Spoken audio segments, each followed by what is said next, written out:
welcome to the EPROM 9, where I ramble about shit. Now then, packaging knife. Maybe I should have got this before I hit the somewhere. Hang on, bear with me. Let me just find it. Where have I put it? There it is. I was looking in the wrong box. There we go. I also seem to have lost track of Wipeout for the PSP, which is a shame. Anyway, this is the latest thing that I've got. And I also yesterday picked up, when I went shopping, one of these, and SanDisk like to use bastard packaging. Cocks. Righty then, so we've got my good old packaging device, and so we're going to open this bastard, and, well, from the title you should know what's inside. And something for my BEEB, my BEEB, my BEEB, my BEEB. Considering this is a specialised packaging tool, it's not actually that magnificent. I mean, for God's sakes. That's where we want to get under. There we go. And we're through. There we go. And we've got this polystyrene-y shit that is like snow type stuff. Snow! I just cleaned my room yesterday. Snow! Right, I'm going to have to clean that up later. So let's get out all the rest of the snow. Here we have the EPROM with MMC written on it. And of course, what the hell of a combination of a card is that? That is weird. I've never seen a memory chip card like that. Interesting, we'll have a look at that in a bit. Here we have the actual circuit board itself. I've got all this polystyrene shit everywhere now. It's quite amusing. Polystyrene is quite a versatile material because there's quite a lot of stuff that reacts with it and melts it. And here it is. It's in an anti-static bag that won't generate static, but it won't protect it from static shock, so it will just discharge. There's no static on me. And the other thing in here is, of course, the cable to link it all up. And pulling out the rest, we've got the CD, which should have all the software on it. Righty then. Shall I pause the camera and we set it up? I reckon so. Also, bonus footage might be a time where I go out, because it'd be quite nice to get out of the house. So let's first open this and have a look at our weird memory chip. I have never seen a memory chip that looks like this. Oh, it's bigger than the one advertised. That's kind of cool. Don't really want to touch the contact. Oh god, the other half which fell out. How does this go to... Ah, here's how it goes together. There we go. So, grabbing my other SD card I'm using, here's the difference. They've got completely different connection contacts. I was wondering what the difference between an MMC card and that was. Let's plug it into my laptop and see what it does. We'll put the SD back over there. This can go somewhere. This won't fit back in normally, will it? Okay, let's get this stuff over to my laptop. And of course, disk. We shall pause the camera for now and see what happens. Oh, there we go. See you in a bit. Righty then. Now we've got the BBC on the bed. Now we are going to see the upgrade.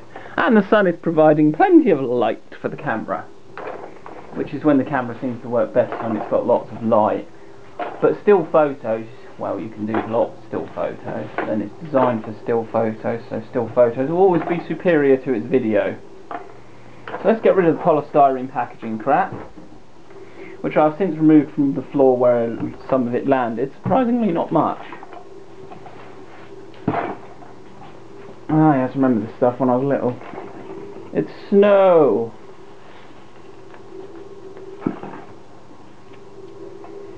Righty then. That gets rid of that. The plug sticking into my knee.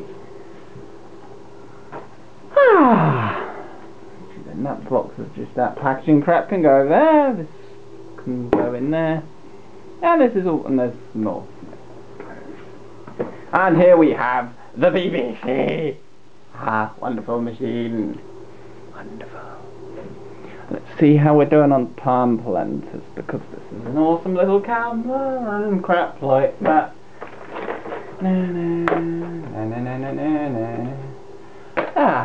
Okie dens. We've had BB open before. These socks are pissing me off. I hate wearing socks. Get rid of them. Right, one's gone over by the door, followed by the second one, which didn't go as far. Interesting design, and it seems to be made by Vodafone. Makes me wonder what that little card is that I found out that phone. I've never found a card reader that can read it. Don't you have to use a bigger screwdriver? That would be annoying.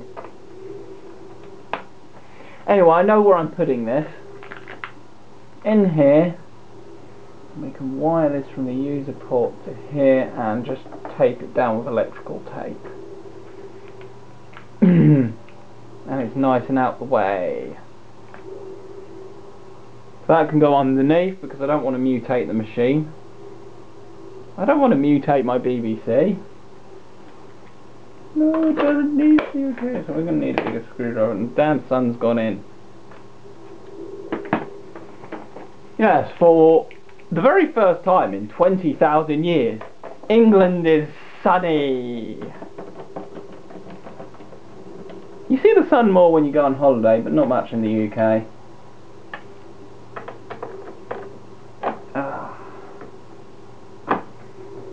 Come on, open. Yes, this would be normally when most people speed it up or something, but I'm lazy on the editing. I just like to bang it all together and it's all ready to go. I don't like all this thousands and zillions of editing crap.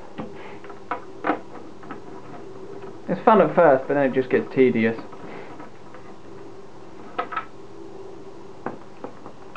So first we'll open it. So now we lift the cover. This is the first time you've seen under my BEEB.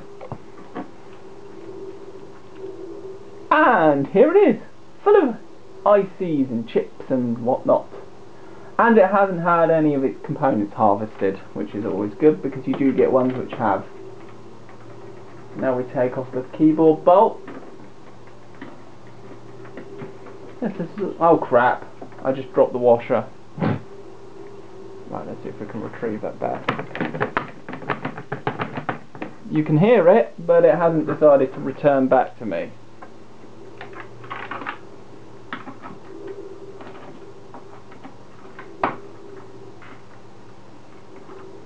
Oh, I'm not used to using my left hand for this crap.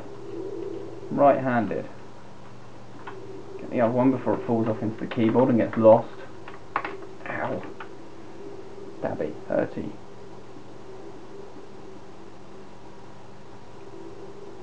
Right, how am I going to retrieve my washer? I'm going to lose my screws at this rate.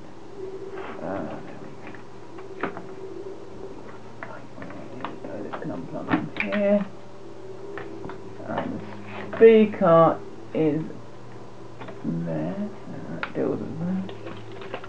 There we go. It just fell out.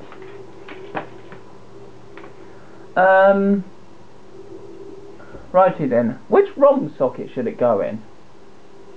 I'm going to stick it in that one because it's next to the other two ROMs which contain the OS and the BASIC. There's lots of chips. I wonder where the RAM is on this. I don't know. I don't recognise the part numbers of some of these. Some I will, but I'm not extensively scanning it. Where's the EEPROM? Here it is. It's quite an old EEPROM from 1983 and it's seen a hard life. Look, poor little thing. Should be fully functional though. I'd imagine they'd have tested it. We'll put it in this socket. I don't think it overly matters which socket you put these things in. There we go. They're both in. Good. First upgrade for my BBC. Yay! How wonderful! The composite doesn't have a full proper connector, it's just screwed to the case, which is a bit of a weakness, can mean it's easily damaged. And there's of course stuff for other upgrades and stuff, and of course the disk stuff for running a disk drive is non-existent in this machine, because it's a tape only machine. However, we do have the two chipsets which handle I/O, which is what these machines tend to be harvested on, apparently. So as long as we've got the I/O, that's alright. Because otherwise it makes it particularly difficult. Now then, where's the connector for this gone? This is around here, and then it went in. There it is. I'd hate to unwire these because they're not exactly marked where they go, or one-way connectors like you see in a modern computer, which would lead the user to many mistakes possible. Especially for someone like me who doesn't tend to mark where things are when they're dismantled.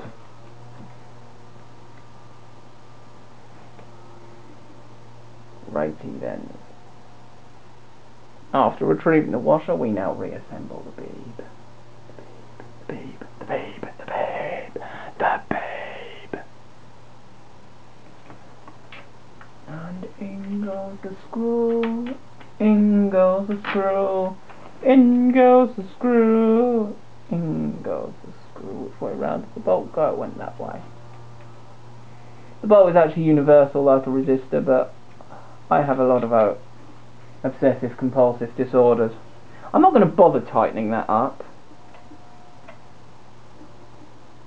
It's not like it's exposed to mass vibration and stuff.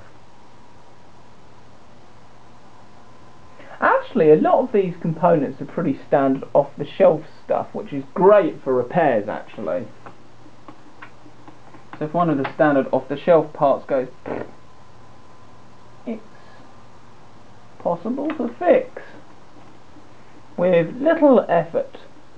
I say little effort, there's going to be a fair amount of soldering, but other than that, most of the main chips which tend to go dodgy are the ones which are user replaceable in sockets, like an LS245. I think I've got one of them floating around somewhere at home. I certainly pulled a few off circuit boards, so yeah, if something like that went dodgy, no problem replacing. All seems like common off-the-shelf parts, if you ask me. Put this on without killing it. On goes the case, and we screw our BEEB. Pun intended. Oh no, the screws have mixed up. No, I don't know which ones are at the top and which ones are at the bottom.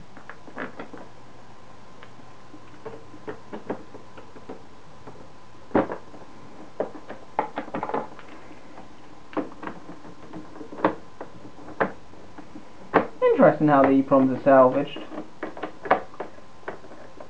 Mind you, but do comms chips work with these old systems?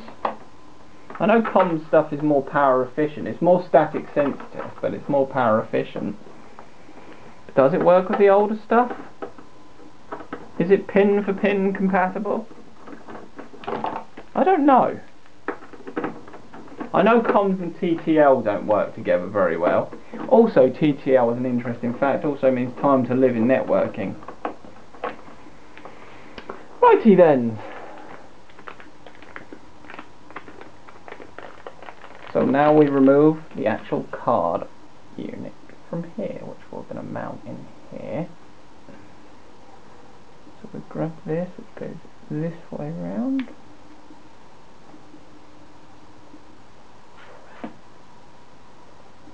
Then we probably want to extend it a bit.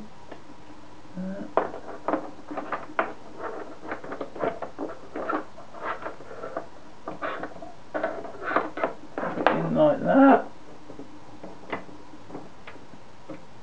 Oh no, they must all be nice and symmetrical.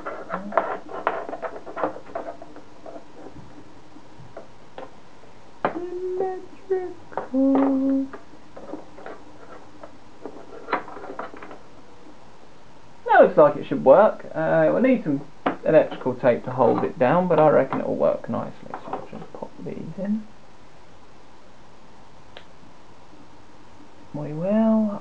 Sorry if this is a bit boring. Watching me just sticking poles in holes.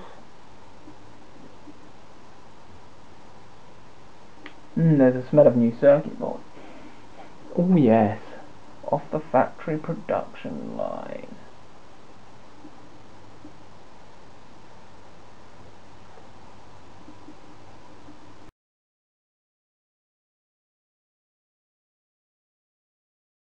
Okay, apparently this is how you do the thingy, selecting DIN 4 or whatever it is. The disc 4, so shift DIN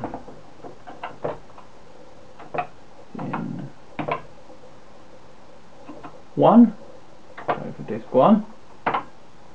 Disc not formatted, so I don't know what that means. Well, it's not formatted, I know that, but yes, learning to use something.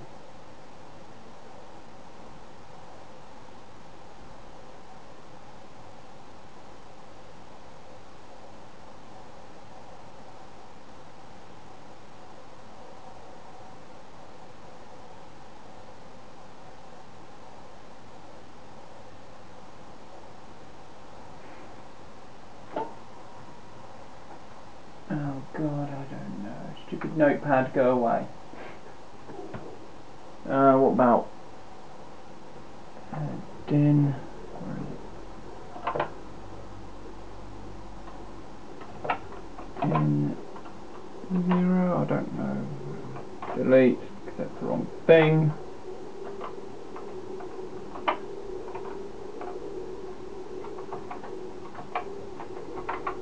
Yeah, it doesn't work like DOS.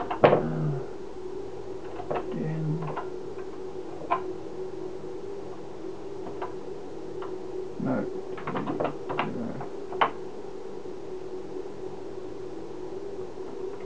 Now shift break. No, that's the wrong thing. Just control. There we go. Reset. Yeah, I'm just trying to figure out what this all is. Yeah. Well, pause that for now. Okay, I think I've got the basics down of using this thing. So the machine automatically defaults boots to it, which makes life easy. So there's no complex commands to remember on how to do it. So this will do a list. And as you can see, I've put Elite on there because it came on the thingy, the disc, the MMC software stuff. Oh dear, that port shouldn't be open. And I forgot to use the dictaphone. Oh well, I'll try and remember next time. Yes, that is annoying, but anyway, this seems to work. So we need the star EXEC dot. Then you do the boot. And it loads it. Also, you can load it by holding shift when you power it up because it's in disk 0, which is kind of cool. The only thing is it's enter the letter of your choice or tab for next page, command line for information, escape to exit. So break doesn't actually stop it from running. So I can officially conclude the MMC thing is a success. Although searching for the correct file types and finding games which do work there are some which don't. But all in all, success! Now I don't have to spend the money on games because, yeah, tapes, it all adds up. I knew that. There's some of it. Here we go. Done that, these are 3 to come. There you go, bonus peek through, although you should already. Yeah, sod it. Thanks for watching.